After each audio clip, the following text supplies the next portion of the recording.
Assalamualaikum warahmatullahi wabarakatuh. Perkenalkan, nama saya Majida Ulfa Siregar dan teman saya Vivi Alvina. Pada kesempatan kali ini kita akan membahas mengenai hakikat pengetahuan. Hakikat pengetahuan filsafat, hakikat pengetahuan, definisi dan jenis pengetahuan. Definisi pengetahuan di sini yaitu pengetahuan yang merupakan produk kegiatan berpikir, merupakan obor dan semen peradaban di mana manusia menemukan jati dirinya dan menghayati hidup dengan lebih sempurna. Pengetahuan berasal dari kata tahu. Dalam Kamus Besar Bahasa Indonesia KBBI pada tahun 2008, kata tahu memiliki arti antara lain mengerti sesudah melihat atau menyaksikan, mengalami dan sebagainya, mengenal dan mengerti. Mubarak pada tahun 2001, pengetahuan merupakan segala sesuatu yang diketahui berdasarkan pengalaman manusia itu sendiri dan pengetahuan akan bertambah sesuai dengan proses pengalaman yang dialaminya. Menurut sumber lainnya, pengetahuan adalah informasi atau maklumat yang diketahui atau diakui oleh seseorang. Pengetahuan termasuk namun tidak terbatas pada deskripsi, hipotesis, konsep, teori, prinsip, dan prosedur yang probabilitas Bayesian adalah benar atau berguna. Dalam antara lain, pengetahuan adalah berbagai gejala yang ditemui dan manusia diperoleh melalui akal pengamatan. Selanjutnya saya akan menjelaskan mengenai pengetahuan adalah informasi yang telah dikombinasikan dengan pemahaman dan kemudian tertanam dalam benak seseorang. Secara umum, pengetahuan memiliki kemampuan prediktif terhadap sesuatu sebagai hasil dari pengakuan pola. Ketika informasi dan data dari mampu untuk menginformasikan atau bahkan menimbulkan dan kebingungan. Pengetahuan mampu tindakan langsung.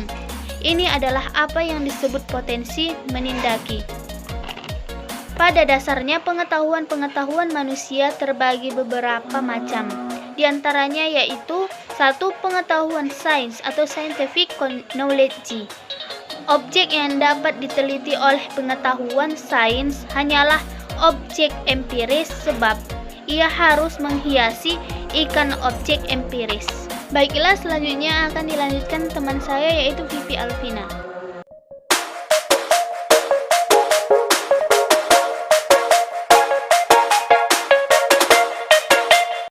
Baiklah, di sini saya akan membahas tentang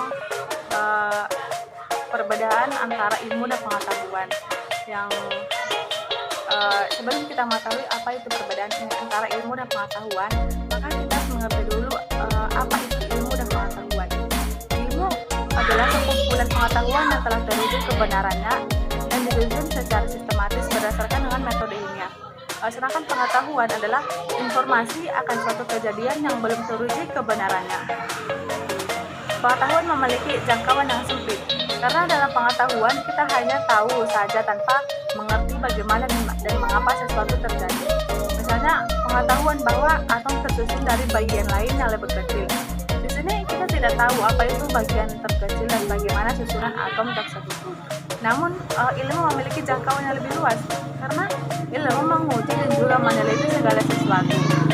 Misalnya, dalam ilmu fisika, inti kita dalam mengetahui bahwa atom terdiri dari proton, neutron, dan elektron.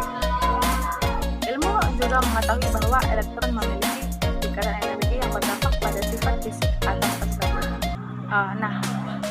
Adapun perbedaan antara ilmu dengan pengetahuan tersebut ialah ilmu memiliki cakupan yang lebih luas, sedangkan pengetahuan memiliki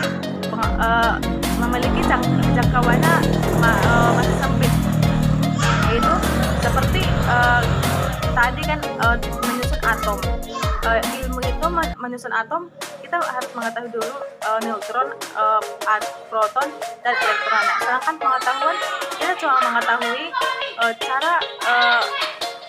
cara-caranya tanpa mengetahui bagaimana dan mengapa sesuatu itu terjadi. dan juga